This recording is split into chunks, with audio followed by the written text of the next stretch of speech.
On the western side of the island of Sodor, there is a narrow-gauge industrial railway that transports ores from the large mine above Wellsworth to a small fishing village port named Callenadeigh. It runs through farmlands and underneath the main line. It's home to a fleet of small, narrow-gauge engines that run the modern line. The line was opened in 1903 as the Wellsworth and Sudrian Railway got into a fight with the landowners between their line and the Wellsworth Granite Quarry. The landowners won and formed the Callenadeigh Mineral Railway that curled down to the minuscule fishing village tucked away in a bay. This would avoid upsetting their land rights. A giant stone viaduct was built right over the mouth of a small pond. An engine named Adeline was bought to run the railway. She served well for many years. The line was sold straight to the Wellsworth Granite Quarry in 1912. The quarry continued to operate a small stopping service that brought local produce from many farms in the coastal plains down to the docks. The quarry also owned a number of barges to bring granite down to Brendam Harbor for further export. Tragedy struck the little line in March of 1927. Rain caused a severe mine collapse near the entrance. No miners were in at the time, but a small engineering team and Adeline were inspecting the structures and were caught in the collapse. 2 were killed, and Adeline was almost completely destroyed. She was moved to the docks, where she stood there for 3 decades, languishing in the open sea air. Adeline's accident left the mineral railway with no locomotive and no money to buy a new one or facilitate repairs. The line was barely squeaking it by as the granite was drying up. By this time, the Wellsworth mine had been in operation for over 40 years.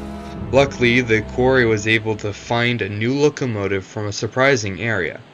The Mid-Sodor Railway owned a locomotive turned pumping engine named Stanley. They offered up Stanley at a bargain price and offered to fully restore him if the CMR could just find a set of wheels for him. By July of 1927, Stanley was a fully functioning engine once more. Stanley was much more capable than Adeline was and saw the mine through until the granite ran dry in early 1929. It was almost certain that the line and the mine were doomed when miners found lead deposits deep in the hills. At the time, nearby Toyrek mine was running out of its own lead reserves. So, the owners of the Toyrek mine proposed a merger between the 2 companies. In late 1929, the 2 companies became the Sodor Lead Mine Company, just in time for the Great Depression. The Great Depression destroyed the struggling mine company, which closed its doors in late 1931.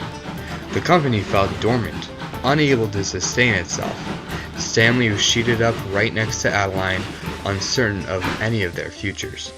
World War II saved the line. In mid-1940, the Sodor Council gave a loan to the Sodor Lead Mine Company. The Farquhar branch line resumed operations to the Toyrek site, while the CMR reopened for the Wellsworth site. Stanley served valiantly. As a veteran of the Great War, he felt his position deeply during the Second World War.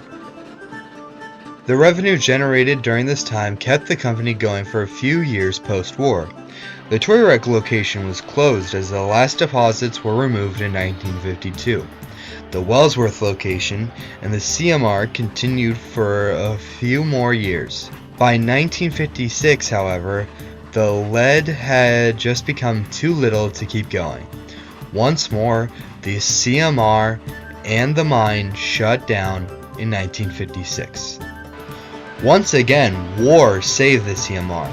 The assets of the company were taken over by the MOD in 1958, as the deposits of precious metals needed for war materials were found in the remains of the mine. The MOD built a spur line to connect the Toyrek location in 1961, when they took control over that too. The MOD expanded the locomotive roster as well. Stanley stayed on, moving mineral trains down to the docks. Adeline was rebuilt into an oil-burning engine so she could move munitions. A small diesel locomotive named Harris was also brought in to help with the munitions. The three engines get along well and are fond of their little line. Despite the many challenges that it has faced, the CMR has endured as a testament to the perseverance of its workers and engines, who kept the line alive through the toughest of times.